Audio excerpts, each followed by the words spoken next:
Hoje vocês vão ouvir muitas coisas durante o dia todo. Coisas que você vai descobrir que está ouvindo lá fora errado.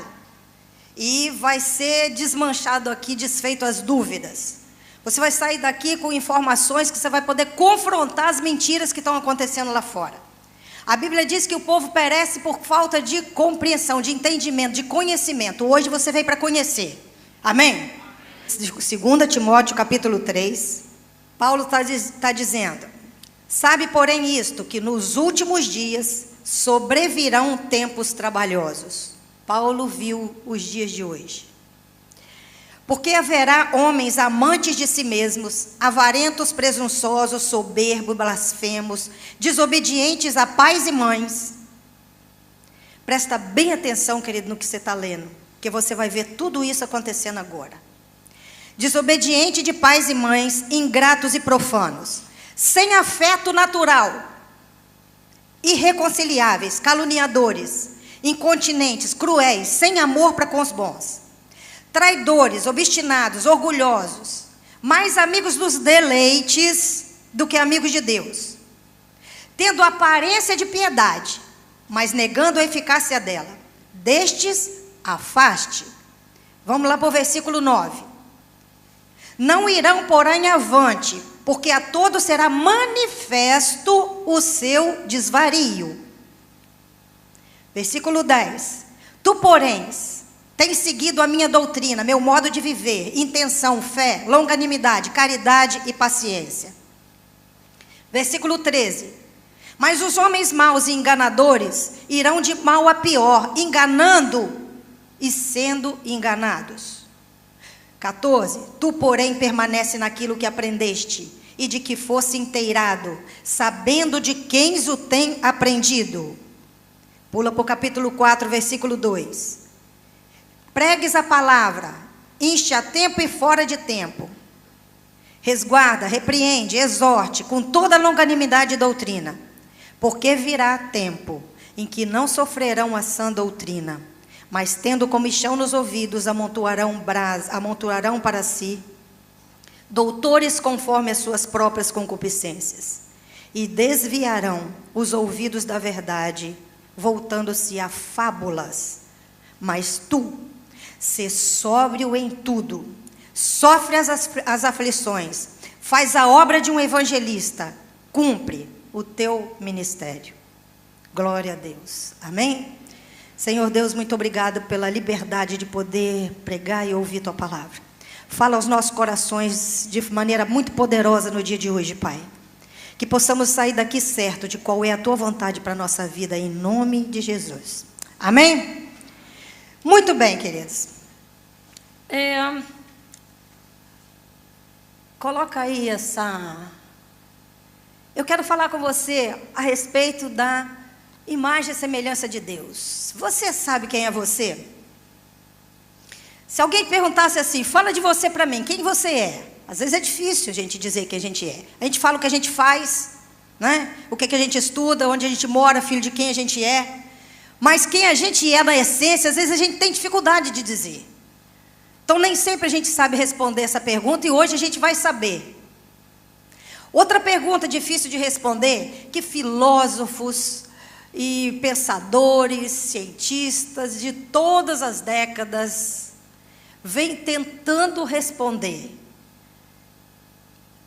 Pode passar, deixa eu ver se está aí. De onde eu vim, para onde eu vou e o que eu estou fazendo aqui? Você já ouviu essa pergunta? De onde eu vim, para onde eu vou e o que eu estou fazendo aqui? Essa resposta a gente também vai dar hoje aqui. E essa resposta tem uma palavra só. As 3 perguntas têm só uma palavra. Aqui tem como acender a luz? Não, né? Se acender, não enxerga ali, não? É porque a minha visão aqui tá difícil e eu não queria ficar usando óculos. Ótimo. Muito bem. Vamos falar um pouquinho sobre identidade. Como é que a gente descobre quem a gente é? Como é que a gente forma a nossa identidade desde que a gente nasce? A identidade vem se formando, a gente vem descobrindo quem a gente é desde quando a gente nasce, aos pouquinhos. E a gente vai caminhando isso até a gente morrer. A gente vai construindo essa identidade, essa personalidade, a vida inteira. A gente vai acumulando informações, vai trocando informações, vai se identificando com uma coisa, não se identificando com outra. E aí a gente vai descobrindo quem a gente é. Quando o bebê nasce, quando a gente nasceu, um bebê, ele não sabe que ele é uma pessoa separada. Ele tem desejos e sensações. Para ele, a mãe é a continuação dele. É como se fosse um corpo só. Aos poucos, ele vai se desenvolvendo e vai percebendo que aquela pessoa ali, que é a mãe, é outra pessoa. Uma hora ela está de cara boa, outra hora ela está de cara feia, uma hora ela está rindo, outra hora ela está com raiva. Aí ele começa a perceber que não é ele, que é outra pessoa. Aí vai começando o processo de identificação, da gente ir descobrindo quem a gente é. Tem um videozinho que uma pessoa fez, que eu vi na internet, mostrando como é que é o processo da gente se identificar.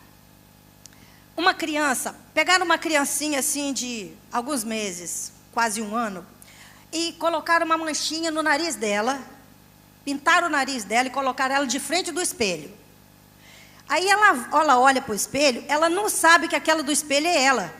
Aí ela vai lá no espelho para tentar tirar a manchinha do espelho, porque ela não consegue identificar a pessoa do espelho como a pessoa dela. Isso é o nosso processo de crescimento. Aí você pega uma criança um pouquinho mais velha, com poucos meses mais tarde, bota uma pintinha no nariz dela, ela olha no espelho, ela vai lá e quer tirar a pinta do nariz. Ela sabe que aquela do espelho é ela. Está evoluindo, não está? Ela está começando a identificar que ela é uma pessoa. A autoimagem vai sendo construída. Muito bem. Depois pegaram uma menininha de uns 3 aninhos de idade. Pegaram uma caixa de biscoito de chocolate e disseram para ela assim: o que é isso aqui? O que tem aqui dentro? Biscoito de chocolate. Aí a pessoa, a psicóloga, abriu a caixa e entornou, tinha canetinha. E perguntou para ela: e agora, o que tem realmente? Canetinha. O que você pensava que tinha antes? Canetinha. Ela não consegue identificar que aquela de antes é só uma outra informação que evoluiu. Vocês estão acompanhando? É como se fosse assim: aquele de antes não existe mais, só existe o agora. Só existe o hoje. Você pega uma criança, se ela tampa o olho, ela acha que ela está escondida, porque não vê, não existe. Não é assim? Você pega um objeto qualquer, bota na frente dela aqui, uma criança bem novinha, ela quer aquilo, você faz assim, esconde, aquilo não existe mais. Não tem a informação de que aquilo está aqui embaixo. Não está vendo, não existe. Entendeu? Antes era uma coisa, agora o passado morreu. Não tem, só tem o hoje. Só tem o momento da agora. Mas a gente tem que ir evoluindo. Qual é o próximo passo? Pega um garotinho de 4 anos, mostra a mesma caixa de biscoito e pergunta: o que tem aqui? Biscoito com gotinha de chocolate. Ele ainda sabe explicar mais do biscoito. Entorna a caixa de biscoito e tem canetinha. Aí pergunta para ele: o que tem aqui? É canetinha. O que tinha antes? O que você pensava que tinha antes? Eu pensei que era biscoito. Ele já está entendendo que aquela pessoa de antes era ele. Amém, gente? Estamos acompanhando? Então, é ele que tinha uma informação antes, descobriu que não era aquilo e ele mudou. Ele tem uma nova opinião, mas ele continua sendo ele, certo? Aí é o processo de identificação que vai mudando. A gente vai aprendendo a mudar de ideia, sabendo que a gente é a mesma pessoa. Quando você se converte, o que a gente ouve quando a gente se converte? Você é nova criatura. As coisas velhas passaram, eis que tudo se fez novo. Você deixou de ser aquela pessoa? Não. Você continua sendo a pessoa que você foi ontem, quando você não era convertido. Só que agora você sabe outras coisas. Agora o seu interior está mudando, seu sentimento é outro, seu pensamento é outro, seu comportamento é outro. Acrescentou algumas coisas, você evoluiu. Amém, gente? A informação vai crescendo, vai mudando, a sua identidade vai sendo construída. Você vai se aperfeiçoando. Você não trocou uma coisa por outra, você simplesmente você aperfeiçoou. A gente fala sobre crise de adolescência. O que é a crise da adolescência? Gente, quando a gente tem convicções que são destruídas e não coloca outra no lugar, a gente entra em crise. O que é adolescente? Você era criança. Agora você cresceu, tem um corpo de adulto, mas não é adulto ainda. Você está nesse meio aqui. Aí alguém diz para você, você pede alguma coisa para o seu pai, você faz alguma coisa, sua mãe ou seu pai diz assim, você está muito grande para fazer isso. Não é isso? Está grandinho demais para fazer esse tipo de coisa. Aí você pede uma outra coisa, que isso, menino, você está pensando que você cresceu para fazer isso? Aí fica que nem aquela história daquele cachorro, né, que enlouqueceu. Não sei se vocês conhecem a história do cachorro que enlouqueceu. O nome do cachorro era para fora. Aí a pessoa fala, para dentro, para fora. Para dentro, para fora. O cachorro ficou doido. Então, às vezes, acontece isso na adolescência. Você não é criança, mas também não é adulto. E esse meio aqui, querido, é uma busca enlouquecida por uma identidade. Certo? Quando você não sabe quem é, quando você não tem essa identidade, quando você não consegue definir você, você fica em crise. Tem um vazio. Esse vazio gera depressão. Esse vazio gera ansiedade. Esse vazio causa angústia. Por isso que a adolescência para uns é vivida de uma forma tão dramática. Para outros não. Os índios não têm crise de adolescente não. Sabia disso? Tem crise de adolescência, sabe por quê? Chega nos 12 anos, ele começa a aprender as coisas que vai ter que fazer como adulto. Então, ele já começa a ser adulto com os 12 anos. A gente vive numa cultura que não. A gente é adolescente e fica solto. Vai estudando. Quando você faz 22, 23 anos, agora está na hora de ser adulto. Você se formou, arruma um emprego, de um minuto para o outro. Peraí, gente. Ninguém me preparou para isso. Não é? Então, lá tem aquela preparação. Não tem um vácuo, tem uma continuidade. A nossa cultura favorece muito essa crise, porque solta e depois de um minuto para o outro você tem que ser alguma coisa. Bom, o que ajuda a gente a passar por essas crises, por eu era uma coisa lá e eu vou ter que ser outra coisa cá e aqui eu não sei o que eu sou. Estrutura. Se você é uma pessoa que está numa família estruturada, se você tem aquela base sólida, seu pai, sua mãe, você tem valores, as coisas são certas dentro da sua casa, você sabe que valores são pregados ali, você se sente seguro, você é parte daquela família, essa estrutura te dá muita segurança para passar pelas crises, seja qual for a crise. Se você tem uma estrutura, é muito mais fácil passar pela crise. Amém, gente? A gente tem que ter um suporte, a gente tem que ter um lugar, um elo, a gente tem que ter uma âncora. Se a gente tiver com essa âncora, é como se você está com aquela palmeira, que o vento bateu forte, ela vai para lá e vai para lá, mas a raiz está ali, ela não sai do lugar, ela não quebra, porque a raiz está firme. Essa raiz firme é aquilo que a gente necessita para passar pelas crises. Estão me entendendo? Amém? Vamos imaginar um astronauta. Já viu o filme Futurista? Já não é nem futurista mais, né, gente? Era quando eu era pequena. Quando eu era criança, eu assistia filme de 2025. Era o futuro. Parecia que nunca ia acontecer 2025. A gente está quase chegando, né? Eu já estou no filme, chegando no filme da minha infância, o futurista da minha infância.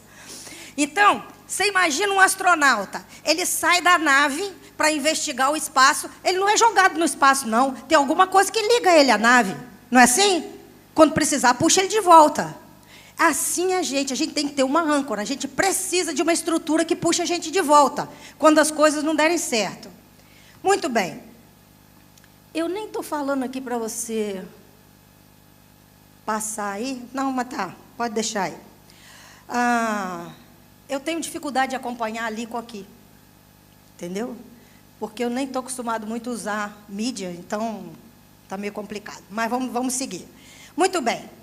Qual é a nossa identidade? Qual é a nossa âncora? A gente precisa de família. Preserve a tua, irmão. Cuida da tua família. Cuida da sua casa. Cuida das pessoas que você ama. Não deixa esses laços se romperem. Trata disso de forma segura, amorosa. Agora, nem todo mundo tem. Não quer dizer que você vai morrer por causa disso, não. Porque você tem uma outra estrutura que nunca falha. Você é filho de Deus. Amém? Essa é a âncora que quando tudo dá errado, não importa, querida, aquela está ali enraizada, ela não te solta.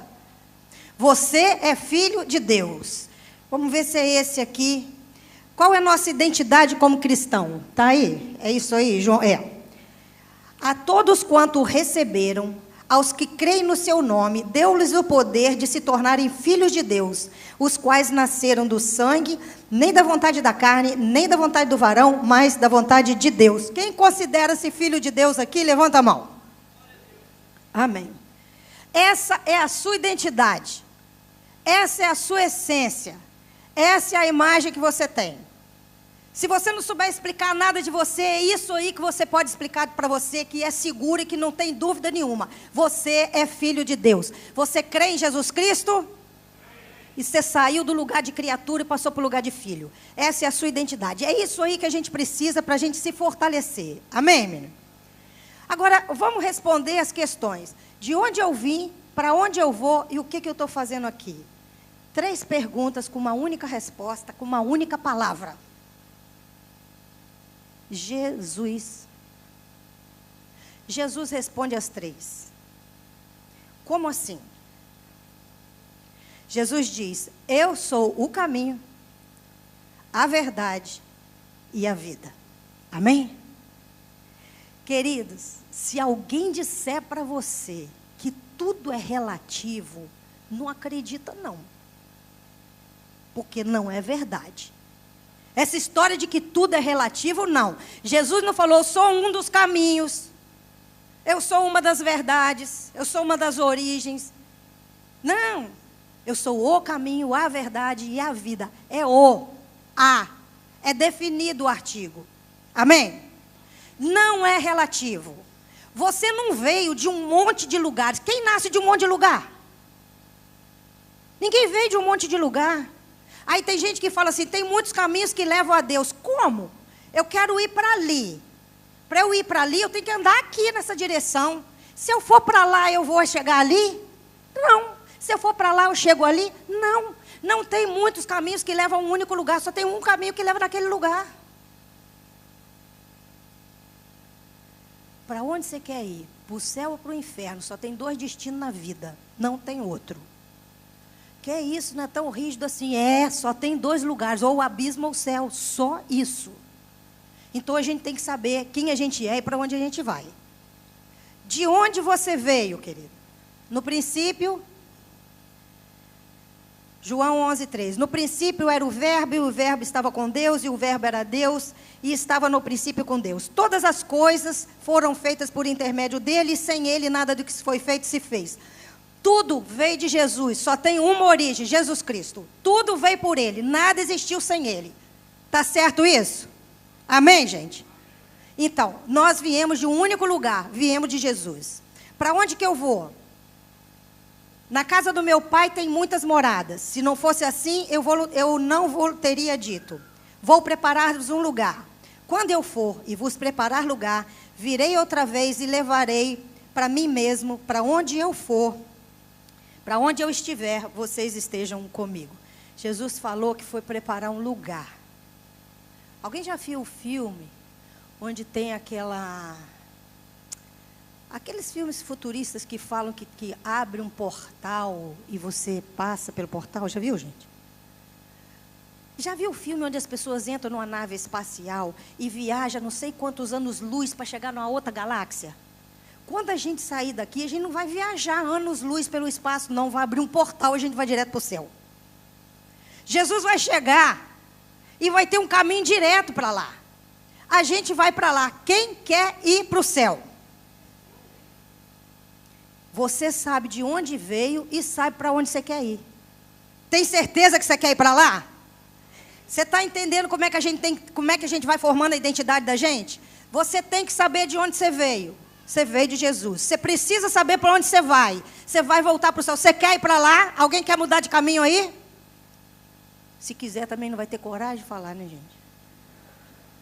Mas em nome de Jesus aqui ninguém quer outro lugar não. A gente quer só esse. Você quer ir para o céu. Esse é o nosso destino. Esse é o nosso caminho. Se você não sabe para onde você quer ir, qualquer caminho que te apresentar nessa vida serve. Me entendeu? Vão oferecer para vocês milhares de caminhos aí fora.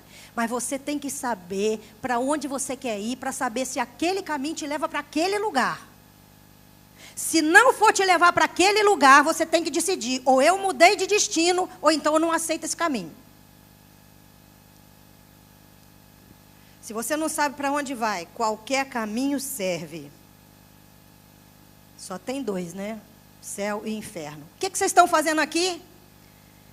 Diz em João 23, no entanto está chegando a hora, e de fato chegou, em que os verdadeiros adoradores adorarão ao Pai em espírito e em verdade. São esses os adoradores que o Pai procura. Você veio aqui para adorar a Deus. Você veio aqui para ser um adorador. Você veio aqui para que a sua vida seja manifestada, através dela seja manifestada a glória de Deus. A sua vida está revelando a glória de Deus? Não fala não, mas examina aí agora.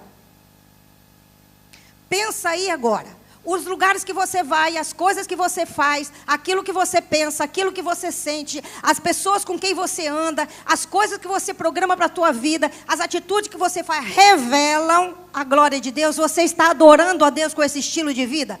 Pensa e responde só para você. Se não, você entendeu de onde vem, sabe para onde quer ir, mas não está vivendo de acordo para ir para esse lugar. Então, tudo está junto, uma coisa está ligada à outra. Não sabe, se você não sabe para que veio, querido, se você não sabe qual o seu objetivo nessa vida, então a sua vida é incerta. Qualquer caminho serve, qualquer coisa para fazer serve. A gente tem que saber exatamente o que está fazendo aqui para não fazer besteira. Porque vão te oferecer um monte de coisa para você fazer e você tem que ter certeza se está fazendo a coisa certa para chegar no lugar certo. Pergunta todos os dias para você, eu estou vivendo segundo a vontade de Deus? Esse lugar que eu vou vai manifestar a glória de Deus? Eu vou estar adorando a Deus nesse lugar hoje? Eu vou estar adorando a Deus com essas pessoas hoje? Eu vou estar adorando a Deus falando sobre isso hoje? É isso que adora a Deus? Se não adora, você está indo para o lugar errado. Amém, gente? Muito bem. Quem não sabe para que veio, a vida é incerta. Agora, Jesus... Ele é o modelo. Jesus é o modelo para a gente. Ele veio e mostrou como é que faz para ter identidade. Ele se esvaziou da glória e se fez pessoa, homem, para dizer, olha, eu vou viver uma vida no mesmo padrão de vocês aqui, terrena, com carne e osso, e vou mostrar como é que se vive. E ele viveu dessa forma. Ele é a referência perfeita. Todos nós, com o rosto descoberto, refletindo como espelho a glória do Senhor, somos transformados de glória em glória na mesma imagem. Qual é a sua imagem? Aquela que reflete a glória de Deus. Se alguém olhar para você, sabe que você é seguidor de Jesus? Ou você é agente secreto? Eu não conto a quem eu acredito. Você quer ganhar o mundo e quer esconder que você glorifica a Deus na sua vida? Ganha o mundo e vai junto com o mundo para o inferno. Aqui não tem gente para fazer isso. Amém, gente? Se quiser ganhar o mundo, vai ser inimigo de Deus. Você vai ter que suportar ser odiado pelo mundo. Jesus não teve crise de adolescente não, gente. Ele foi adolescente, ele teve 12 anos de idade, não teve crise não. Com 12 anos ele ensinava para os doutores da lei. 3 dias depois, a mãe e o pai de José e Maria descobriram que ele não fazia parte da caravana, voltaram para procurar. E ele falou assim: você não sabe que eu tenho que cuidar das coisas do meu pai? Ele sabia que era o verdadeiro pai dele, sabia o que ele estava fazendo ali. Ele tinha 12 anos de idade. E ele mostrou: não precisa ter crise se você souber o que está fazendo aqui. Amém, gente? Amém, acordado? Se você souber o que está fazendo aqui, não tem crise. Jesus mostrou como é que faz para não ter crise. Quem era Jesus? O pão da vida, a luz do mundo, a porta das ovelhas, o bom pastor, a ressurreição e a vida, o caminho e a verdade, a videira verdadeira. Essas são as características de Jesus. Qual é a sua? Você vai pensar. Qual é a sua característica? Como representante do reino de Deus aqui, pensa. Quando você chegar em casa, pega um papel e escreve quais são as minhas características como servo de Deus. Você vai descobrir direitinho se você está no caminho certo e para onde você tem que ir. Jesus disse de onde ele veio, o que ele estava fazendo aqui e para onde ele ia. Em João 8,42 diz assim: eu vim de Deus e aqui estou, pois eu não vim de mim mesmo, mas ele que me enviou. Enquanto homem, ele respondeu as 3 perguntas. De onde eu vim, para onde eu vou, o que eu estou fazendo aqui? Então ele disse: eu vim de Deus. Em João 10,10, eu vim para que tenham vida e tenham vida em abundância. O que eu estou fazendo aqui? Estou ensinando o caminho para vocês. Para onde eu vou? Eu vim do meu Pai, entrei no mundo, todavia deixo o mundo e volto para o meu Pai. Ele respondeu: de onde veio, o que está fazendo aqui, para onde vou? Agora você sabe responder de onde você veio, o que está fazendo aqui, para onde vai? Quando você tiver uma aula de filosofia e a professora falar na faculdade, essas 3 perguntas nenhum filósofo respondeu até hoje. Você fala assim: eu tenho a resposta. Eu sei de onde eu vim, para onde eu vou, o que eu estou fazendo aqui. Dizem que tinha numa aula, um professor resolveu desafiar a existência de Deus.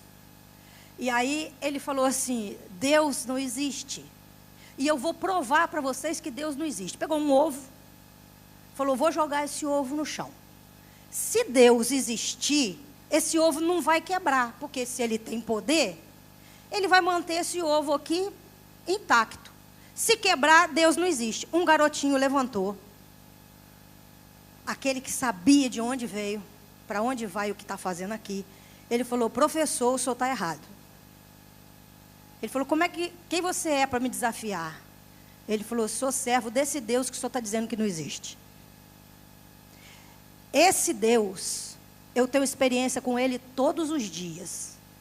E ele é real. E o senhor não pode desafiar esse Deus. Ele falou: vou desafiar agora, vou jogar esse ovo no chão e ele vai quebrar. Ele falou assim: antes do senhor jogar, eu queria só pedir ao senhor para eu fazer uma oração. O senhor me dá licença? Eu vou fazer uma oração para o meu Deus. Ele falou: tudo bem, eu vou te dar essa colher de chá. O garotinho joelhou no chão e falou: Senhor, tu és o Deus do universo. Eu sirvo ao Senhor. Hoje mesmo o Senhor me deu uma experiência e eu senti a tua presença de forma muito real.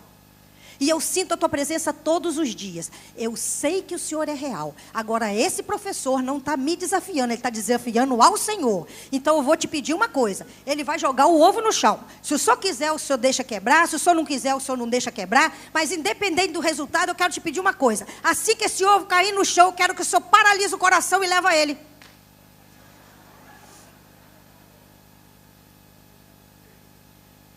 Eu quero te pedir para o senhor não deixar ele ver nem o resultado do ovo cair no chão, se quebrou ou não. Eu vou te pedir para o senhor levar ele. Aí o professor: peraí, não foi isso que eu combinei. Eu só quero jogar um ovo no chão e ver o que vai acontecer. Aí ele falou assim: o senhor está com medo de quê? O senhor não falou que Deus não existe? O senhor está com medo da minha oração?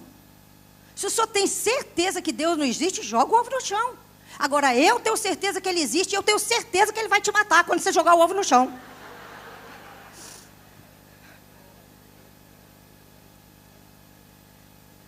O professor titubeou, jogou o ovo no chão? Não. Acabou a moral dele dentro da escola. Não conseguiu mais dar aula, todo mundo debochou dele. E aí, professor, Deus existe ou não existe? Acabou a moral do cara. Então, querido, não desafia, não é? A gente precisa estar pronto para fazer esse tipo de coisa. Você tem que estar pronto para responder. Você tem que estar pronto para defender a fé que você tem. Porque você vai encontrar milhares de pessoas que vão desafiar a sua fé. E você tem que ter instrumento para isso. Jesus suportou a cruz. Por que Jesus suportou a cruz? Tinha certeza de onde ele veio. Tinha certeza de quem ele era e tinha certeza para onde ele ia. Por isso ele suportou tudo aquilo. Se você tiver certeza de onde veio, para onde vai e o que está fazendo aqui, você vai suportar todas as crises. Amém? Todos os desafios que acontecer na sua vida, não importa o tamanho dele, você vai aguentar, porque você sabe qual o propósito da sua vida aqui.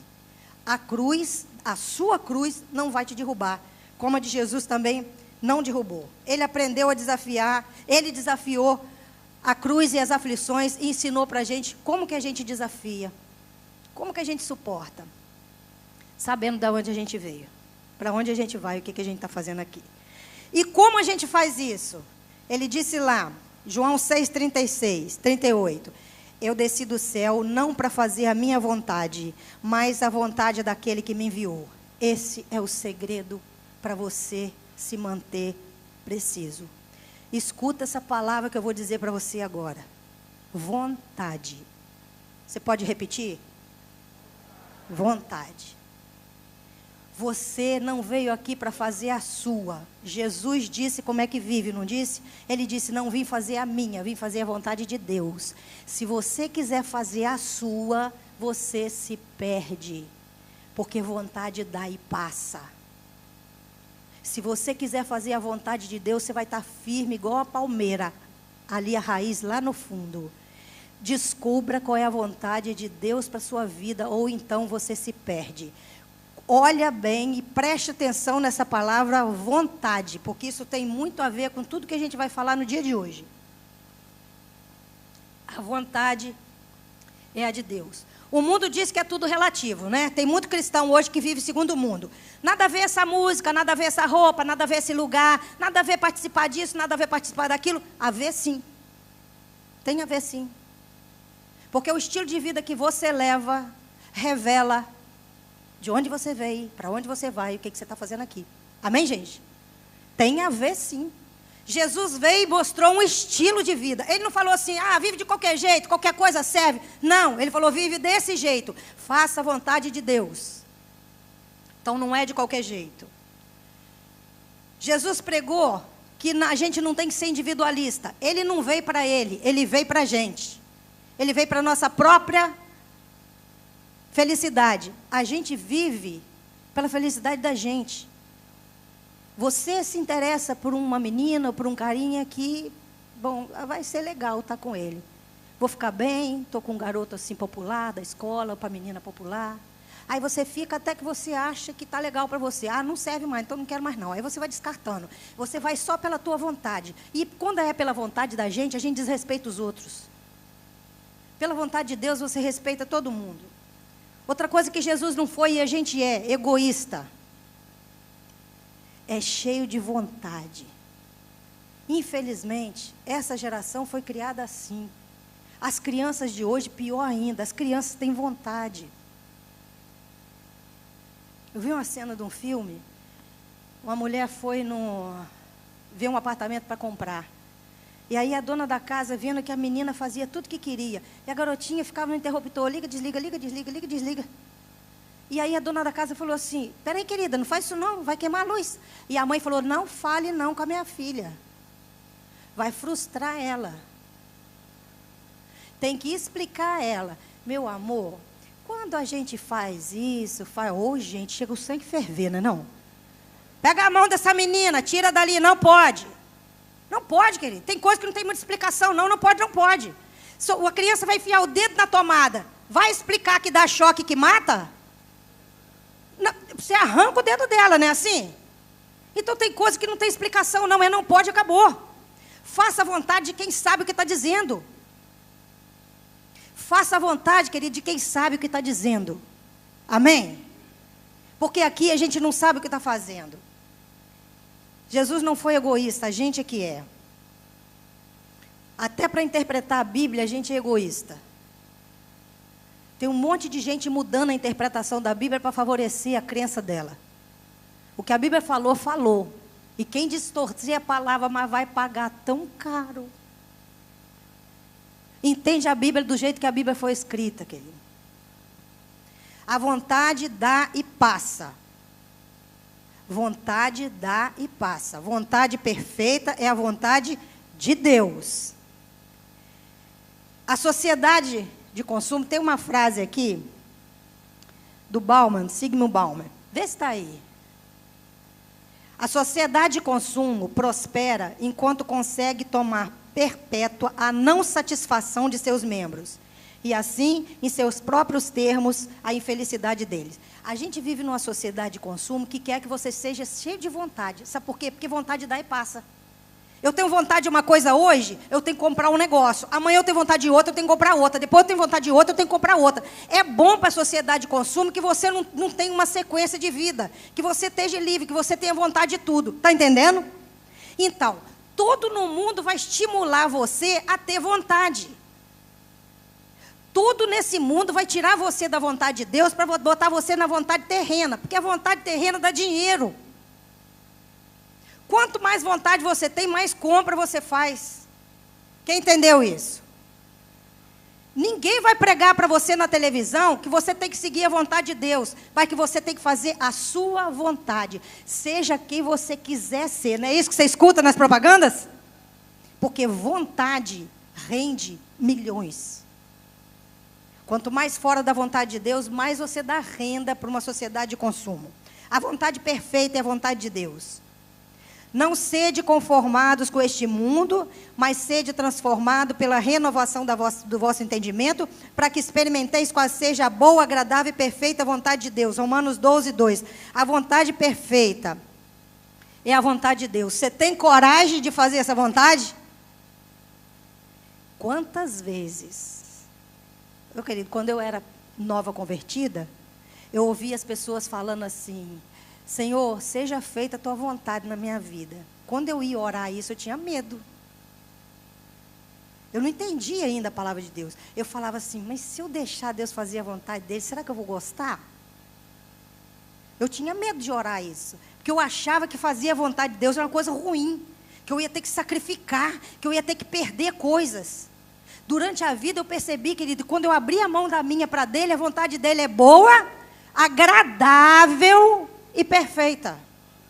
É agradável a vontade dele. Não é sacrifício, não. Fazer a vontade dele não é para o bem dele, não. Não precisa de nada, querido. Ele está muito bem onde está. Deus não precisa da gente, não. Quando ele manda a gente fazer a vontade dele, é porque quem vai lucrar com isso? Nós. Por isso que não é sacrifício. Muito bem. O que ideologia de gênero tem a ver com tudo isso que eu falei? Uma figura chamada Judith Butler. Vocês vão ouvir muitas explicações sobre isso, que não é a minha parte dizer aqui. Vocês vão ter outras pessoas que vão explicar bem o que é ideologia de gênero. Eu só quero colocar o que isso tem a ver com a questão da imagem e semelhança de Deus. Judith Butler, a feminista ideóloga de gênero. Todas as pessoas que vocês vão ouvir aqui, que elaborou essa questão da ideologia de gênero, todos eles eram problemáticos. Nenhum deles era feliz. Todos tinham trauma de infância, todos tinham um problema de família, tem uma que morreu sozinha em Nova York, dizem que morreu até de fome, ninguém sabe se é verdade, mas foi abandonada lá. Essas pessoas eram problemáticas. Uma pessoa que está no abismo, ela não quer ir para o abismo sozinha, não, ela quer puxar todo mundo junto. Não é assim que funciona? Nenhuma delas era felizes. Nenhuma delas tinha uma vida legal. Nossa, caiu tudo aqui, gente. Judith Butler. O que ela diz no livro dela? Já está ali? Tá. Primeiro, acabar com toda e qualquer classificação sexual. Não podemos mais considerar pessoas como totalmente homens e mulheres. Vocês vão ver que ideologia de gênero não existe para defender a mulher, como eles falam. Não existe para defender o homossexualismo, como eles falam. Isso aí é só uma tática. Ideologia de gênero é uma revolução, é uma reestruturação da sociedade. é tornar a próxima geração fácil de ser manipulada. E você vai entender por quê. Uma geração, para ser fácil de ser manipulada, não pode ter identidade. Por isso tem que atacar a identidade. Está entendendo? Esse é um dos alvos. Vamos destruir a identidade, porque se destruir a identidade, ninguém souber quem é, a gente sopra e eles vão. Então, qual é o primeiro ponto? Não existe classificação de homem e mulher. Aqui já ataca a palavra de Deus. Deus fez o homem, fez a mulher. Ele diz, não tem classificação. Já quebra a sua identidade aí. Você não pode saber nem se você é homem, se você é mulher. Começou daí. Vamos destruir essa identidade. Você não sabe se é homem ou se é mulher. Você pode ser qualquer coisa. Não existe homem e mulher. Isso aí é uma invenção cultural. Alguém vestiu você de rosa e aí você descobriu que era mulher. Alguém vestiu você de azul e você entendeu que era de homem. Alguém botou você para brincar de carrinho, aí você achou que era homem. Alguém botou boneca na sua mão e você achou que era menina. Olha que imbecilidade. É ou não é? Bom, eu não sei se alguém vai contar aqui a história do psicólogo que quis transformar um menino. Vai? Não. Depois? Hã? Não, talvez. Então, deixa eu colocar aqui.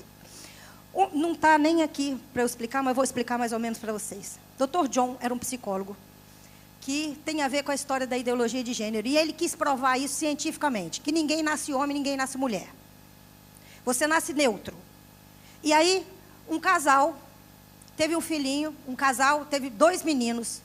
Um dos meninos teve que fazer uma cirurgia de fimose. 2 bebês. Um deles tinha um problema de fimose. Levaram o garotinho para fazer uma pequena cirurgia simples. Usaram um bisturi elétrico, queimaram o pênis do garoto. O menino ficou mutilado. A mãe entrou em pânico, não sabia o que fazer. E aí houve um movimento enorme para procurar solução para aquilo. Indicaram esse Dr. John, sexólogo, que dizia que podia consertar a história. Era só pegar o Brian e transformar ele em Brenda, fazer com que ele achasse que ele era uma menina, e ia dar tudo certo. Ele nunca ia descobrir que era homem. Por quê? Porque a pessoa nasce neutra. Muito bem.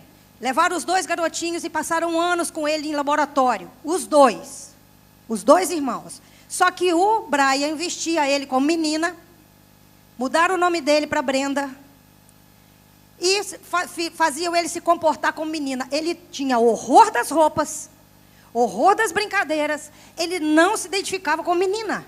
E ele cresceu com 14 anos, era tanta crise depressiva, que o pai e a mãe resolveram contar a verdade para ele. Disseram para ele, aconteceu foi isso. Bom, o menino entrou em pânico, e aí ele resolveu que ele ia ser homem. Fizeram tratamento de hormônio com ele, a vida inteira, até 14 anos. Mutilaram o corpo daquele garoto mais do que já estava. E, com 14 anos, ele resolveu mudar, abandonar aquela história toda, tentar fazer cirurgia para tirar o seio. E foi construindo uma nova identidade. Ele foi buscar a identidade dele. Se casou, com 20 e poucos anos. Mas nunca conseguiu ser feliz, o menino era traumatizado. Sabe o que eles faziam com os 2? Obrigavam um irmãozinho a ter relação sexual com o outro. Para provar que aquele era uma menina. Moral da história, querido. Brian suicidou. O irmão suicidou. O pai se tornou alcoólatra, morreu alcoólatra. A mãe cometeu suicídio. Alguém nasce neutro? Misericórdia, claro que não, gente. Deus fez de um jeito, a mulher fez o homem de outro. Vocês estão entendendo? E o que a ideologia prega? Que é possível construir a identidade do jeito que a gente quiser construir. Então, eles disseram isso, que não existe classificação. Segunda, que a sexualidade é totalmente arbitrária e modificável. Isso é um ponto-chave. A sexualidade é arbitrária e modificável. Por isso que não tem defesa ao homossexualismo, não. Porque o homossexual é aquele que se identifica, que tem atração por outra pessoa do mesmo sexo. E ideologia de gênero diz que você não pode definir coisa alguma. Hoje você tem vontade de... Hoje você se sente atraído por mulher, amanhã você se sente por homem, depois da manhã você se sente atraído por hipopótamo, depois você se sente atraído por ET, depois você se sente atraído... Entendeu? Se você se fechar, se você se identificar, se você firmar uma identificação, pronto, não pode ter identidade. Tem que ser de acordo com a vontade, tem que soltar a vontade. Soltou, você vai ficar pensando, o que eu quero hoje, o que eu quero amanhã, o que eu quero amanhã. Isso vai enlouquecer as pessoas. Isso já está enlouquecendo as pessoas, porque já tem fruto dessa geração aí. Eles dizem, o que determina a pessoa, enquanto gênero sexual, são nossas vontades e inclinações psicológicas momentâneas. Cadê a raiz? Cadê a estrutura que a gente está fixado nela? Quebrou tudo. Entenderam? Vocês entenderam por que a gente falou de identidade até agora? Tira tudo isso, solta, pega aquele cabo que estava ligando o astronauta à nave, corta e solta ele no espaço. Vê o que vai acontecer. É isso que querem fazer com a cabeça da gente. Muito bem. Para fazer isso, o que eles fazem? Qual é a estrutura? Você vai conhecer muita coisa durante o dia de hoje, eu vou passar por cima disso tudo, tá? Mas uma das coisas que acontece é um ataque à família. Simone de Beauvoir, ela disse assim, nenhuma mulher tem que ser autorizada a ficar em casa criando filho. As mulheres não deveriam ter essa opção, porque se elas tiverem essa opção, muitas mulheres vão optar por isso. Então, o que eles querem fazer um movimento tão grande para que a mulher pense que para ela ser feliz, ela tem que galgar altos cargos, que ela precisa trabalhar fora todo o tempo e tirar o convívio dela do relacionamento com os filhos. Tirando o convívio do relacionamento com os filhos, tem que fazer o quê? Vai botar os filhos aonde? Bota os filhos na creche o dia inteiro. O que faz na creche? O Estado comanda a cabeça da criança. Quem aqui quer ter filho? Levanta a mão. Pois é, esse é o mundo que estão preparando para os teus filhos. Talvez você seja um jovem hoje, solteiro, e vai encontrar isso na faculdade. E vão dizer que isso é uma coisa legal. E você vai pensar, ó, que de repente é. Então, antes de você pensar que de repente é, lembra que amanhã você vai querer ter filho e vão fazer isso com os seus filhos. É isso que você quer? Porque é o que está sendo feito. Na Suécia tem ideologia de gênero há 30 anos. A Suécia está em decadência. As mães são obrigadas a colocar o filho com 1 ano na creche para ficar o dia inteiro. E ela tem que ficar lá fora trabalhando. Porque eles falam que mãe não está em casa para ficar no fogão. É uma engenharia. É um método que usa vários tipos de movimento para construir uma nova geração. Primeiro tira a sua identidade de homem e de mulher. Depois tira você da família. Tira a criança do convívio da mãe, que é onde você tem aquela força da sua identidade. É onde começa a ter a raiz da identidade, no convívio com a mãe. Tira e deixa por conta do Estado. Quando isso vira lei, o que acontece? Nos outros países onde é lei, o pai e a mãe perdem autoridade sobre os filhos. Os filhos, a autoridade dos filhos é do Estado. Lá na Suécia, se pai e mãe falar que não pode, não vai deixar as crianças para a escola, que vai educar em casa, ele perde o direito de cuidar dos filhos. Tomam os filhos dele e os filhos ficam numa creche do Estado. Isso acontece na Noruega, isso acontece na Alemanha, em todos os países onde tem ideologia de gênero. Aqui, graças a um movimento que é feito há 10 anos, isso ainda não se estabeleceu. E muito menos vai acontecer agora, porque aqui tem uma geração eleita que vai brigar por isso. É isso que a gente precisa fazer. A gente precisa se levantar e se unir a esse grupo de pessoas que tem lutado até hoje para dizer, aqui não. Gente, nós podemos ser um país que vai representar luz do mundo e sal nessa terra. Nós podemos ser um país para mostrar para a geração lá de fora, para os outros países, que a gente pode lutar contra essa porcaria, porque a gente tem um Deus que dirige a nossa vontade. A gente precisa se levantar para lutar para isso. Se a gente fizer isso, a gente vai ser exemplo para o resto do mundo. Outra coisa que eles dizem, tem aí o fim da família biológica também irá eliminar a necessidade da repressão sexual. Ouviu isso? Fim da família biológica. A homossexualidade masculina, lesbianismo, sexo extraconjugal já não serão mais, na forma liberal, como alternativa fora do âmbito estatal. Em vez disso, até as categorias de homossexualismo e heterossexualismo serão abandonadas. Não vai ter mais categoria de homossexual e heterossexual, não. A própria instituição das relações sexuais em que homens e mulheres desempenham um papel definido vai desaparecer. A humanidade vai voltar à sexualidade polimorficamente natural. Quem falou que a sexualidade é polimorficamente natural? O que Deus falou? Ele criou o homem e criou a mulher. Ele criou um tipo de sexualidade. Amém, gente? Polimorficamente natural está na cabeça desses doidos, desses malucos. Eu falei que eu não ia me exaltar, viu, Lourdes? Eu falei. Eu saio de casa para falar sobre isso. Eu reflito e falo, vou respirar fundo. Eu não vou me envolver emocionalmente. Eu vou ser aquela pessoa que vou transmitir uma mensagem e vocês façam o que quiser com a mensagem. Não consigo, querido, sou sanguínea. Não dá, entendeu? Eu me envolvo. É muita besteira para a minha cabeça, né? Muito bem. Tiram a autoridade dos pais. No Canadá já foi aprovada uma lei, querido. Pais que não aprovam ideologia de gênero perdem a autoridade em relação aos filhos. Agora, será que isso vai acontecer aqui?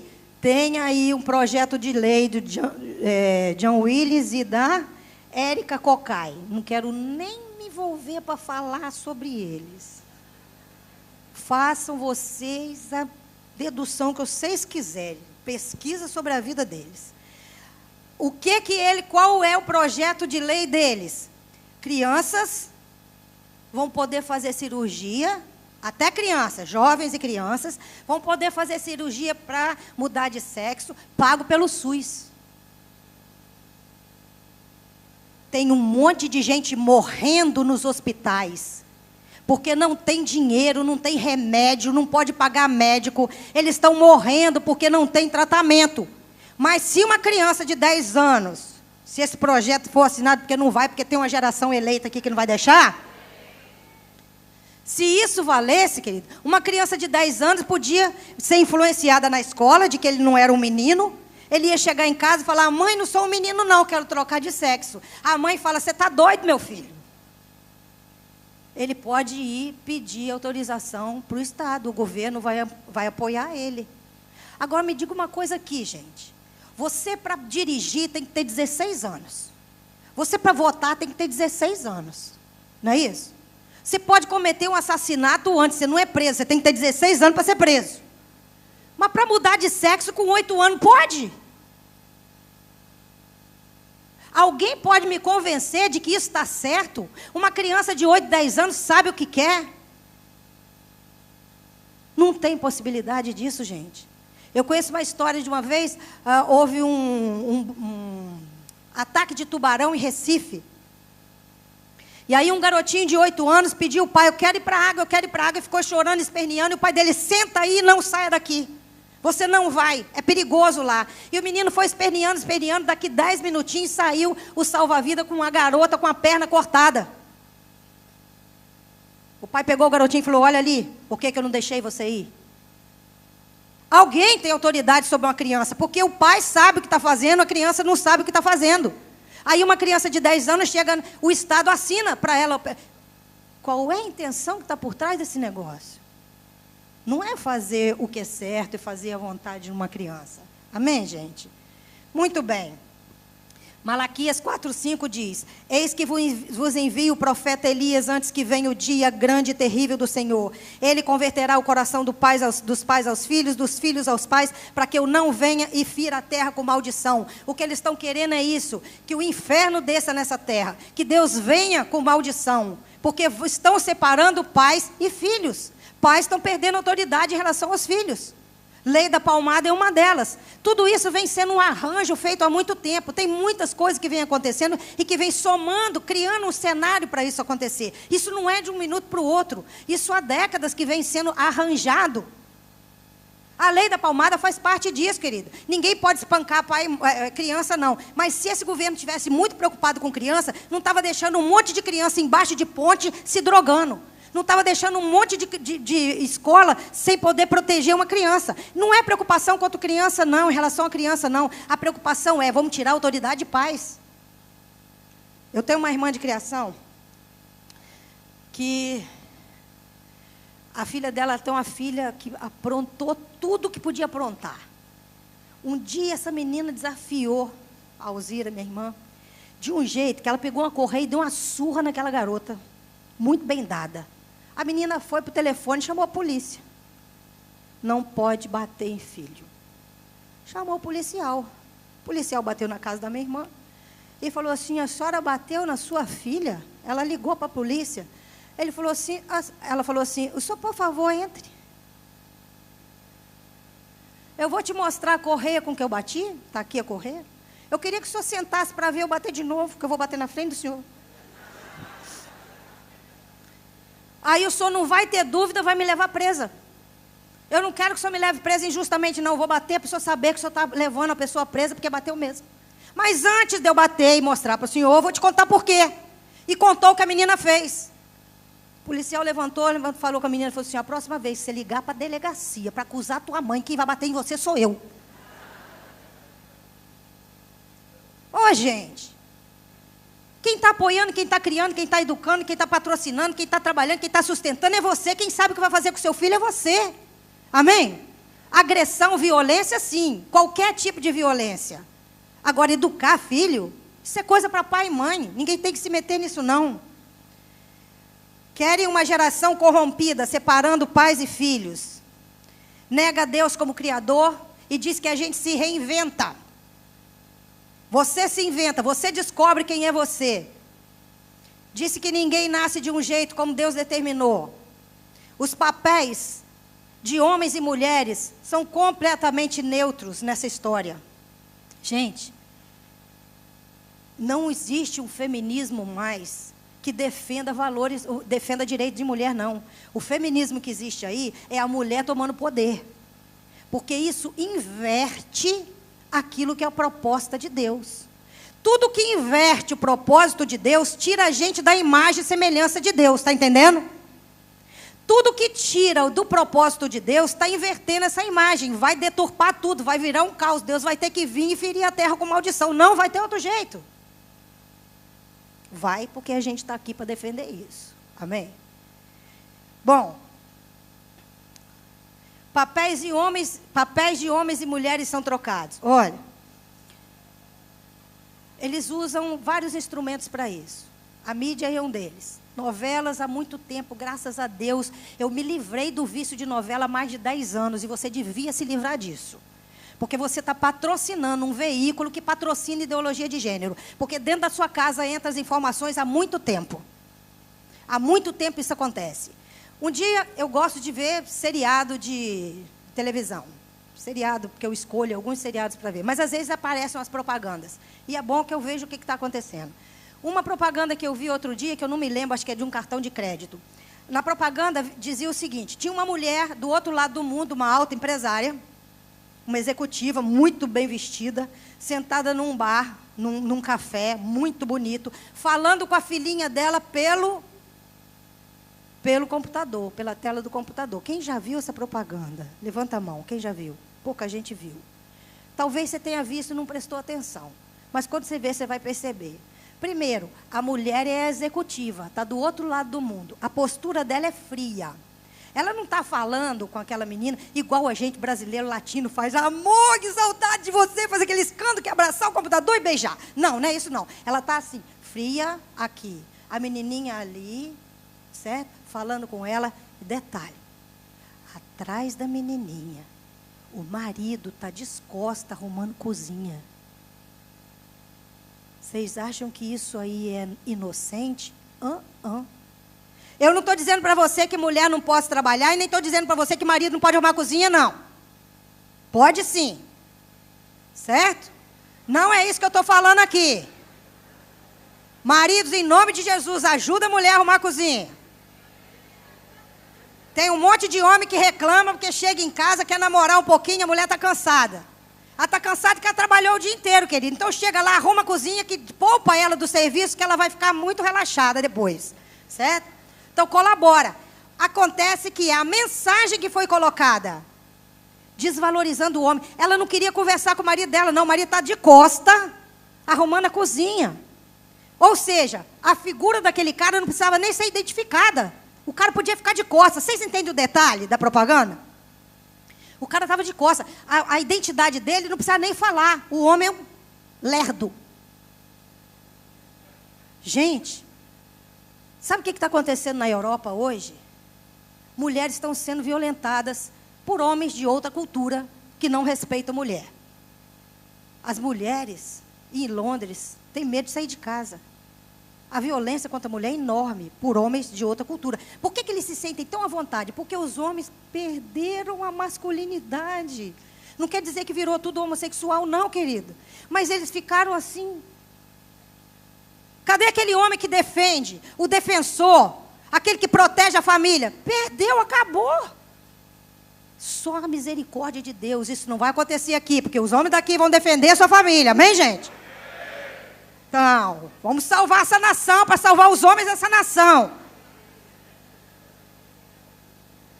A gente precisa preservar isso, em nome de Jesus, homem. Às vezes, a mulher faz milhares de coisas, ela faz, ela acontece mesmo, porque ela tem energia, ela tem visão, ela tem capacidade, ela faz. Aí os homens reclamam que, nossa, mas a mulher foi e fez tudo. Ô, irmão, levanta e vai, faz. Então você vai deixar sua mulher chegar lá e comandar tudo? Não, você levanta, toma posição, fala, amor, fica quietinho aí, meu irmão. Deixa eu te ajudar, vamos lá, aqui o homem da casa aqui sou eu. E eu não estou subjugando ninguém, não. Mas Deus não pegou a mulher e tirou do calcanhar do homem para ficar embaixo, não. Tirou da costela, está do lado. Mas não tirou do crânio para ficar em cima. Estão mudando as coisas, querido, para desvirtuar totalmente aquele modelo que Deus fez. Amém, gente? Vocês estão entendendo o que está acontecendo? Muito bem. O que eles fazem com a família? Deus disse, por isso deixará o homem seu pai e sua mãe, e vai se unir a sua mulher, e vai se tornar uma outra família. Pai e mãe, eles querem tirar o nome de pai e mãe e botar cuidador. Estão interferindo em tudo que Deus fez. Tira pai e mãe. Que tira pai e mãe? Deus botou pai e mãe, e é pai e mãe que vai ficar, em nome de Jesus. Se você for para uma escola, ou fazer algum documento, e você chegar lá e tiver cuidador e não tiver pai e mãe, você fala assim, esse documento não assino não. Bota pai e mãe aqui, ou isso aqui eu não vou assinar. É assim que a gente se movimenta. Amém, gente? Porque se você for assinando, você vai dizendo que você está de acordo. É a volta que eles querem do sem forma e vazio. E com isso eles vão tirando o alicerce da gente. Jesus diz, quem ouve as minhas palavras e pratica é um homem prudente que construiu sua casa numa rocha. Caiu a chuva, transbordou os ventos, transbordou os rios, sopraram os ventos, deram contra aquela casa e ela não caiu. Por quê? Porque a rocha é Jesus. A sua identidade está formada em Jesus. Amém? Amém? É nisso aí que você tem que se firmar. Eles agridem a fé cristã. Tem uma frase de uma figura aqui, que ela diz o seguinte, uma mulher que se faça eco à declaração dramática de... Tem aquele nome que eu não sei falar. Bota aí, querido. Depois a Lud, se souber falar isso aí, a Lud que fala bem outro idioma, eu não falo. Falar nisso, gente, deixa eu contar um negócio aqui. Cuidado com o que você assiste em filme. Gente, um dia eu vi num filme, eu tenho que contar essa história, que eu, burrada. Eu assisti um filme, uma mulher, a protagonista do filme falando, sabe qual o dia perfeito da gente? Perguntaram, qual o dia perfeito de cada um? Cada um falou o dia perfeito. Aí ela disse assim, meu dia perfeito se eu estiver num país estranho, não falo o idioma, me sinto sozinha e ninguém me conhece. Eu falei, nossa, deve ser bacana esse negócio. Fui pregar nos Estados Unidos uma vez, querido, yes e no é só o que eu sei falar. Até o dia que a Lourdes resolveu me ensinar a falar inglês, certo? Não falo nada. Terminei, tinha um dia de folga. O pastor falou assim, Elizabeth, quer sair com a gente? O que você quer fazer? Eu pensei, eu vou viver meu dia perfeito.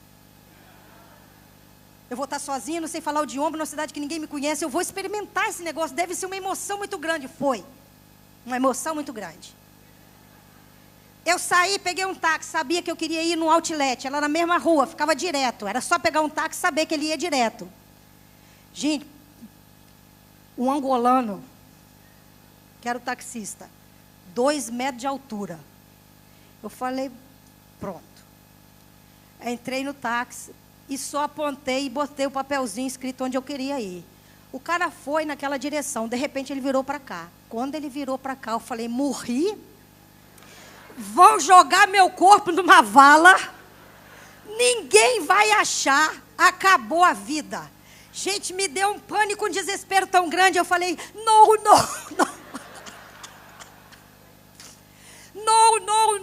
e botava para lá. O homem percebeu que eu estava com medo dele e ficou um arara. E começou a falar um monte de coisa que eu não entendia uma palavra. 20 minutos depois ele estacionou lá na frente do coisa. Eu falei, Senhor, o Senhor que me salvou. O cara não queria me atacar não, gente, mas o medo estava me fazendo aquilo. Eu saí e falei assim, bom, a primeira etapa do dia não foi perfeita. Entrei, tinha no outlet um monte de coisa muito barata, enchi o carrinho de roupa. Na hora que eu passei, meu cartão estava bloqueado. E eu tentando explicar para ela que eu ia lá para desbloquear o cartão, para ela me dar um tempinho, e eu não conseguia falar. Aí tinha um casal de brasileiros na fila, né? O cara era pedreiro lá. Gente, o cara era pedreiro e estava numa caminhonete, cabine dupla, um negócio que eu falei assim, eu vou vir para cá para ser pedreira. Eu vou ser ajudante de pedreira. Aí o cara falou assim, você precisa de ajuda? Gente, eu queria gravar essa palavra. Eu falei, moço, fala de novo, deixa eu ouvir o meu idioma, fala outra vez. Ele falou, preciso de ajuda. Eu falei, pelo amor de Deus, me ajuda. Aí ele explicou para ela, deixou a roupa lá para eu pegar depois, nunca mais voltei para pegar, né? Aí ele falou, vou te levar para casa. Aí me levou para o hotel, estava ele e a esposa dele, e eu morrendo de fome, tinha um restaurante do lado do hotel, e eu tremendo já. Eu falei, que dia perfeito, aquela idiota me convenceu que isso é um dia perfeito. Aí eu fui sair, falei assim, vou tomar uma sopa ali no hotel. Cheguei no hotel para pedir uma sopa, o óculos, eu tinha perdido o óculos. Aqui no Brasil, se eu estiver sentado do teu lado, querida, e não tiver óculos, vou pegar na sua cara o óculos e dizer, amor, me empresta aqui só um pouquinho. E não vou nem esperar você responder, porque eu acho que isso é carinhoso. Eu acho carinhoso, ele não acha carinhoso? Ô, querida, toma, vê se tá bom para você. A pessoa gosta de fazer favor. Lá tem uma mania, um negócio que você tem que ficar à distância de um braço do outro. Ninguém me contou isso, gente. Sabe o que eu fiz? Fiz a mesma coisa. Ô, amor, me presta seu óculos aqui, enfia a mão na cara da mulher. E botei o óculos da... Gente, a mulher, só faltou chamar a polícia, ela ficou vermelha, ficou falando alto, chamando as outras. Falei, pronto, agora eu vou ser presa. Não me mataram antes, mas vão me prender agora.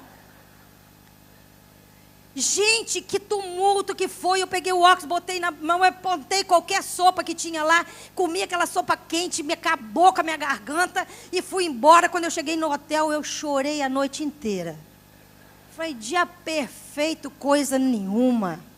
Perfeito é a gente falar, o outro entender. Não é não, gente? Misericórdia. Muito bem. Eu nem sei por que eu falei isso, mas... Agride a fé cristã. Por causa do idioma aqui, que eu não sei ler o nome da mulher. Uma mulher que se faça eco à declaração dramática dessa figura aí.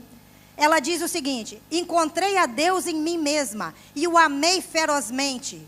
Essa mulher está dizendo, o poder feminino é forte e criativo. Está dizendo que o princípio divino, o poder salvador e sustentador está nela mesma. E já não mais verá um homem como figura masculina, como salvador. Vai para onde essa figura? Para o inferno. Não tem como, gente. Vocês entenderam o que ela falou? Não aceita a figura masculina como salvador. E, para melhorar... Uma outra disse, o cristianismo é uma teologia abusiva que glorifica o sofrimento. É possível assombrar-se de que haja muito abuso na sociedade moderna? Quando a imagem teológica dominante da cultura é o abuso divino do Filho de Deus, Pai, que exige e efetua sofrimento na morte do seu próprio filho? Se o cristianismo é para ser libertador dos oprimidos, deve primeiro libertar-se da própria teologia. O ato mais lindo que Deus fez, que foi dar o filho dele para morrer, para pagar os nossos pecados, foi colocado como um abuso. Você está entendendo onde essa ideologia se afirma? No contrário da palavra de Deus. Você sabe de onde veio, para onde vai, o que está fazendo aqui. Você não pode apoiar essa aberração. Você me entendeu?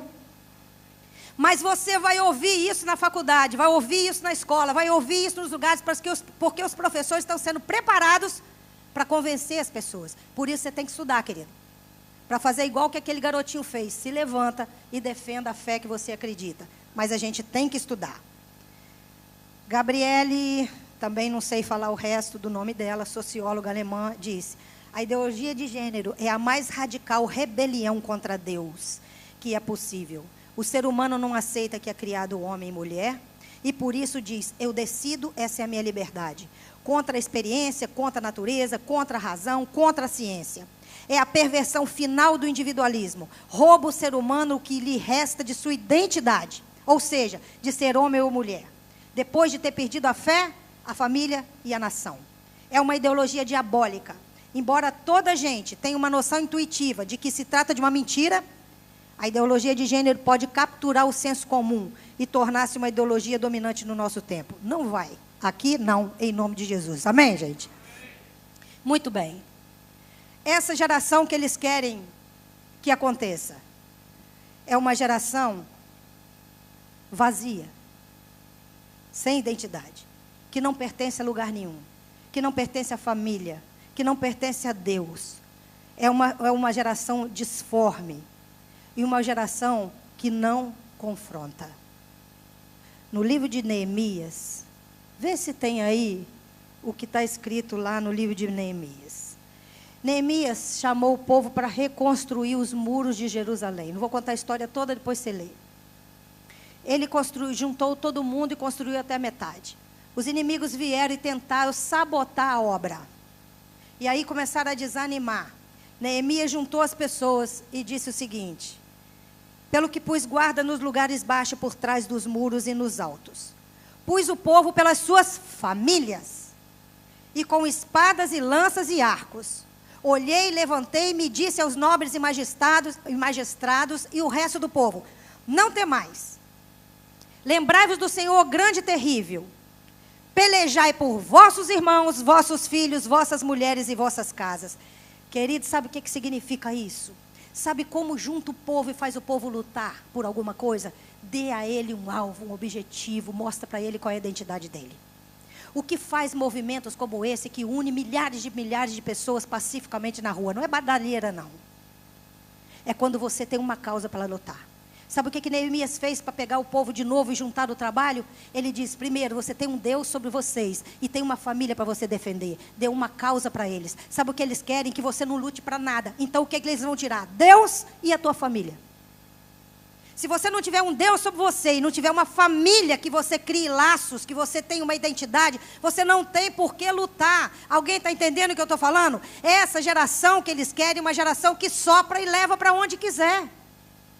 É a geração que o anticristo quer para chegar e não ter trabalho. Uma geração neutra. Neutra significa indefinido, que não toma posição, não altera em nada, se conforma com a situação, indiferente, imprecisa. Essa é a geração que eles querem, sem identidade. A gente precisa buscar conhecimento e se preparar, querido. O que eles querem é aquilo que no Império Romano eles queriam fazer. Dar ao povo pão e circo. Distrai ele enquanto a gente faz o que a gente quer. É isso que eles querem. Um povo, uma geração que só pensa em sexo. Uma geração completamente à vontade, seguindo a própria vontade. A vontade que toda hora tem que ser modificada para que seja um povo sem identidade. Uma geração esquizofrênica. Eu coloquei aqui os 10 mandamentos.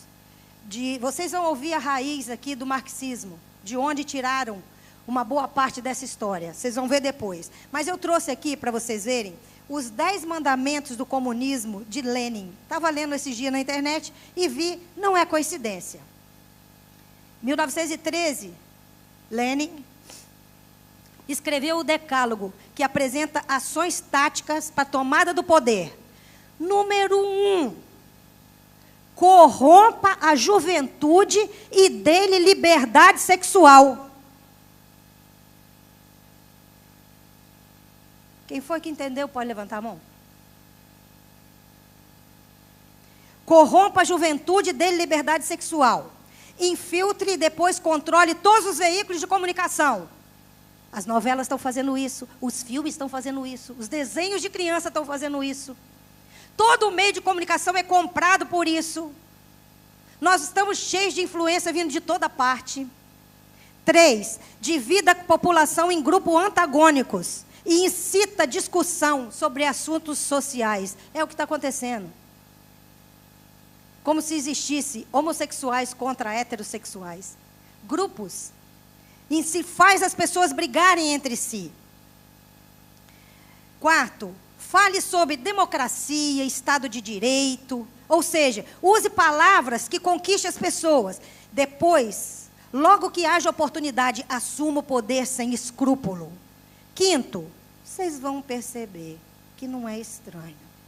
Colabore para o esbanjamento do dinheiro público. Já ouviram isso em algum lugar, gente? É familiar para vocês? Estão entendendo como tudo isso faz parte de um plano diabólico? Quem está entendendo pode levantar a sua mão para eu entender que você está entendendo? Querem uma geração esquizofrênica. A geração de seja quem você quiser. Ser quem você quiser é a mesma coisa que não ser ninguém. Ser quem você quiser é não ser ninguém. Eles querem uma geração doente. Hoje, 50% da população usa antidepressivo, anti-ansiolítico. A pessoa tem que tomar remédio para dormir e depois remédio para acordar. Tudo é base de remédio. 50% da população faz isso. A próxima geração que eles querem, 100% vai fazer isso, porque vai ser vazia, desorientada, sem raiz, desnorteada, depressiva. Os grandes laboratórios vão ficar trilionários com isso, com a doença. A insatisfação. Eles querem que você esteja o tempo todo insatisfeito, porque se você estiver insatisfeito, você muda de estilo. Cada estilo que você tiver, você vai comprar um tipo de coisa. Você resolveu que amanhã ser homem, você vai ter que comprar um guarda-roupa de homem. Mas depois você resolveu ser mulher, você vai comprar um guarda-roupa de mulher. Depois você resolveu ser um travesti, você vai comprar uma roupa de travesti. Depois você vai resolver ser um hipopótamo, você vai comprar fantasia de hipopótamo. Essa é a geração. Eu vi um videozinho de um jornalista americano que foi numa universidade nos Estados Unidos e fez uma entrevista com jovens. Eles perguntaram assim, o jornalista falou assim, se eu disser para você que eu sou um homem de 2,5 metros de altura, você me diz o quê? E o jovem, bom, normal? Ele falou, mas eu tenho 2 metros? Bom, se você está se sentindo com 2,5 metros, está certo. Aí o jornalista falou, se eu falar com você que eu sou uma mulher e tenho 2,5 metros, tá certo, você se sente uma mulher de 2,5 metros, tudo bem. E se eu disser para você que eu sou um hipopótamo, eu tenho 2,5 metros de altura? Bom, você se sente assim, é assim. Você está entendendo? Se sente assim coisíssima nenhuma, querido. Ou é ou não é. Querem um mercado, querem enriquecer com a insanidade das pessoas. Tem um mercado preparado para enriquecer. Enriquecer com a pedofilia, enriquecer com imagens e vendas ligado a sexo abusivo. Querem enriquecer com a insanidade das pessoas. Muito bem. É natural a gente mudar de contexto, querida. Mudar é preciso sim. Eu espero que você mude de ideia hoje. Quando você sair daqui no dia de hoje, mas mudar com uma direção, mudar sabendo para onde está indo, não é mudança doidada porque tem que mudar para desnortear, não, é mudar seguindo uma sequência. Se você hoje tem 18 anos, você é de um jeito, depois que você estudar, se formar e tiver um posto importante, você tem que mudar, você muda a postura, você muda o jeito de agir, não é verdade? Se você se casa, você muda, você tem responsabilidade. Você muda com propósito. Esse tipo de mudança é mudança para enlouquecer e perverter as pessoas. Paulo alerta, querido.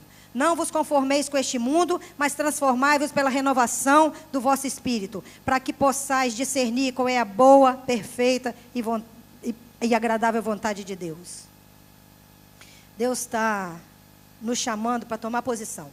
Infelizmente, muitas igrejas hoje têm sido coniventes. Muitas igrejas hoje têm ficado no meio do caminho, em cima do muro. Acontece que em cima do muro não é lugar para ficar. Estão querendo manipular a nossa inteligência. Como manipula? Usam palavras como tolerância, diversidade, contra a discriminação. Isso tudo é para conquistar a opinião pública. Eles não vão dizer quem eles são. Eles vão dizer a verdade. São pessoas sendo enganadas, como eu li na Bíblia, e enganando outras. É o engano. Eles não podem dizer a verdade, porque se eles disserem a verdade, ninguém segue. Então eles têm que mentir. O discurso é esse: tolerância, diversidade, contra discriminação, direito sexual e reprodutivo, heterossexualidade obrigatória, igualdade sexual, democracia, liberdade de escolha.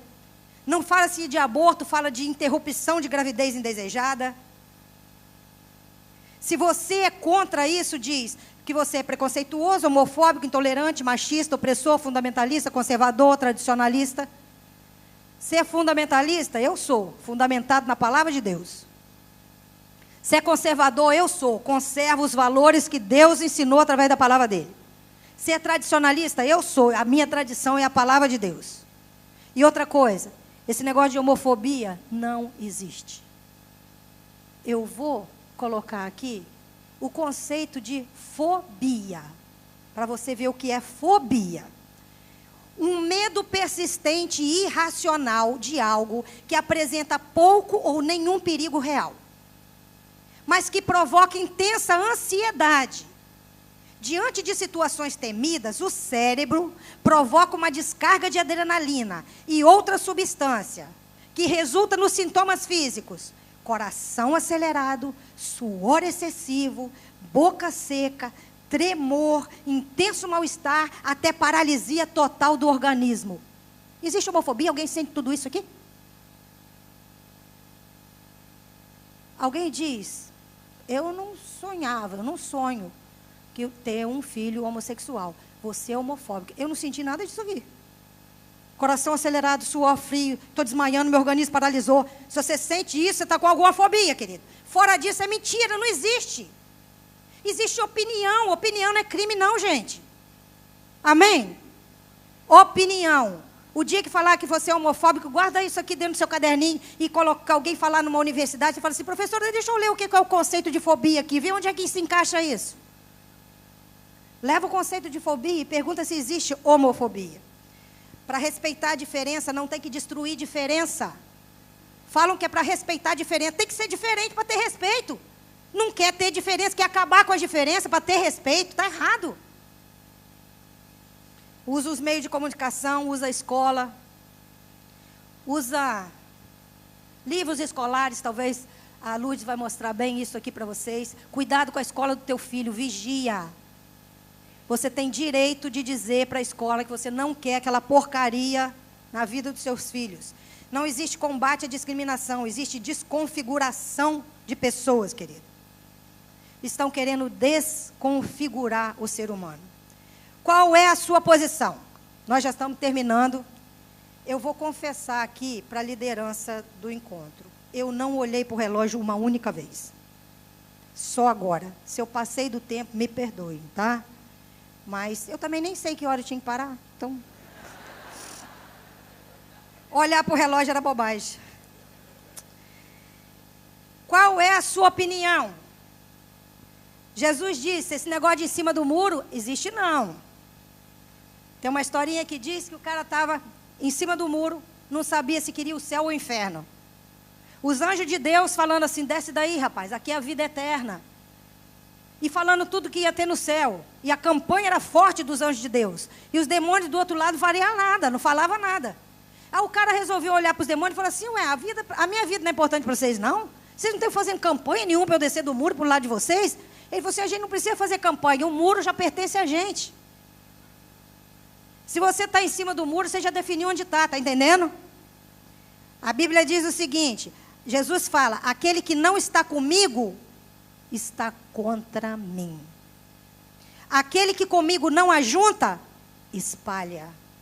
Não tem neutralidade, querida. A gente tem que tomar uma posição. Não existe em cima do muro, não tem que cruzar os braços. Essa briga pertence a todos nós. Tem gente que tem medo de se comprometer. Deixa eu dizer para você aqui, Mateus 10, 28. Não temas aqueles que matam o corpo, mas não têm poder de matar a alma. Teme antes aquele que pode destruir no inferno tanto a alma quanto o corpo. Não tenha medo, Deus é por nós. Deus é pela verdade. Amém? Então, a gente precisa tomar posição. No livro de Malaquias, lá quando eu disse que Deus ia mandar o profeta Elias para converter pais e filhos aos pais, para que ele não precisasse vir e ferir a terra com maldição, diz depois: Porque eis que aquele dia vem ardendo como forno. Todos os soberbos e todos os que temem piedade serão como palha. O dia que está para vir os abrasará, diz o Senhor dos Exércitos, de sorte que não lhe deixará raiz nem ramo. Mas, para vós, que temeis o meu nome, nascerá o sol da justiça. A salvação trará debaixo de suas asas. Saireis e crescereis como os bezerros de um cevadouro. Amém? Você se encaixa na geração eleita? Então saia de cima do muro, aprenda, compreenda e defenda a palavra de Deus aonde você estiver. Amém, querido? Você compreendeu? Você precisa saber qual é a sua identidade. Se você tiver certeza de quem é você, de onde você veio, para onde você vai, o que você está fazendo aqui, ninguém lá fora desvirtua a sua identidade. Você tem que refletir a imagem de Jesus. Qualquer coisa que disserem para você que não reflita a imagem de Jesus, está errado. Estão mudando a direção do seu caminho. E se não for para o céu, é para o inferno. Amém? Você pode se levantar, ficar de pé para a gente orar?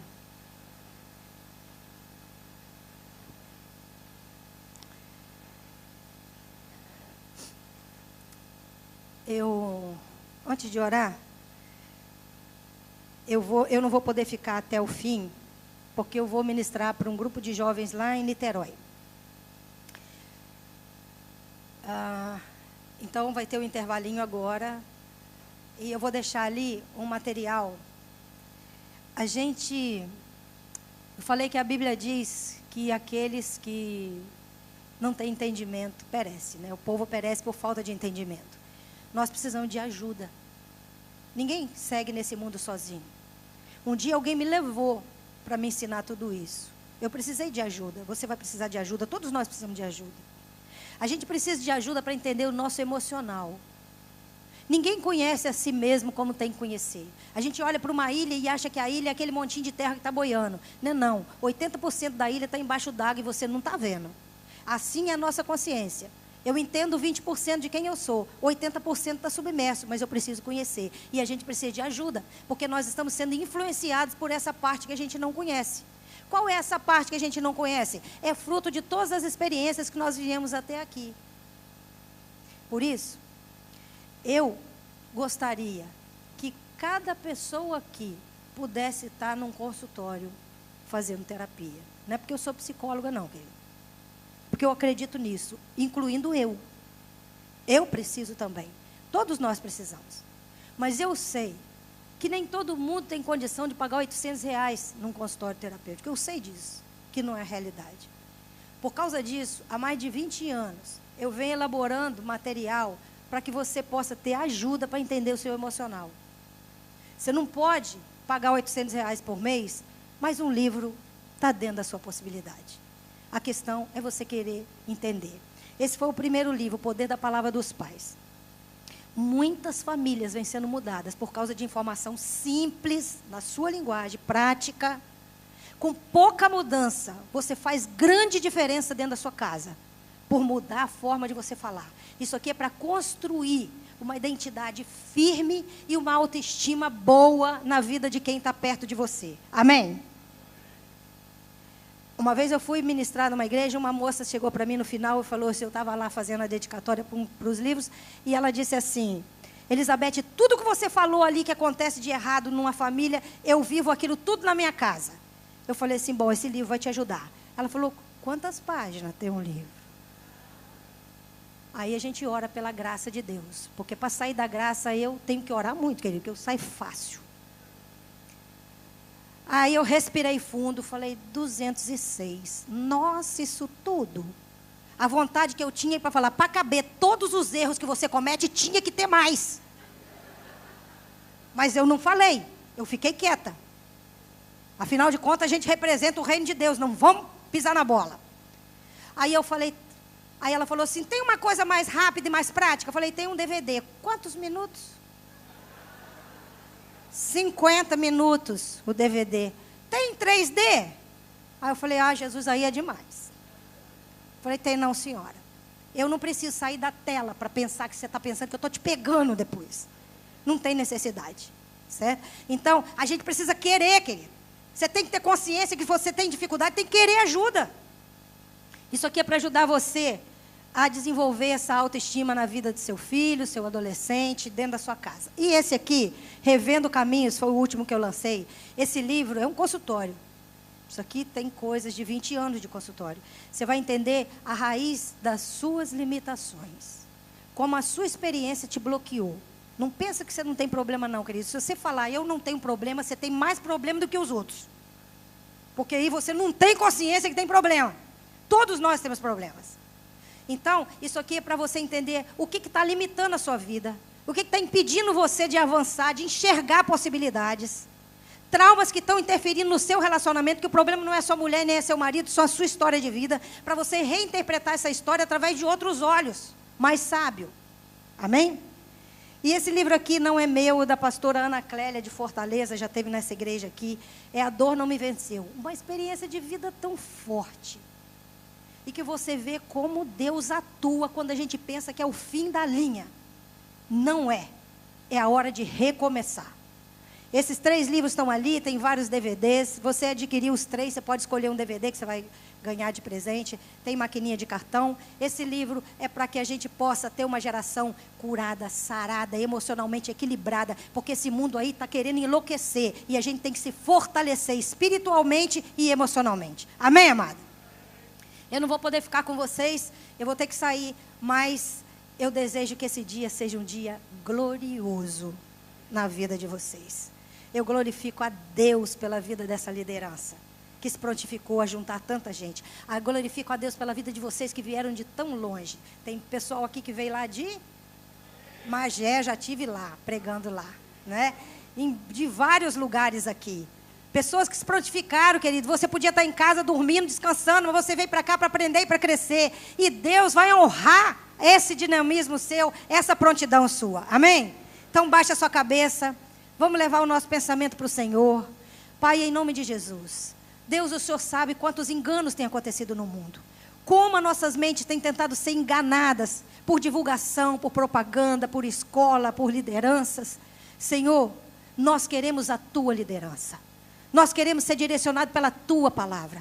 Nós sabemos de onde viemos, para onde vamos e o que estamos fazendo aqui. Então, em nome de Jesus, clareia nossa mente e não nos deixe ser enganado por aqueles que estão sendo enganados por outros.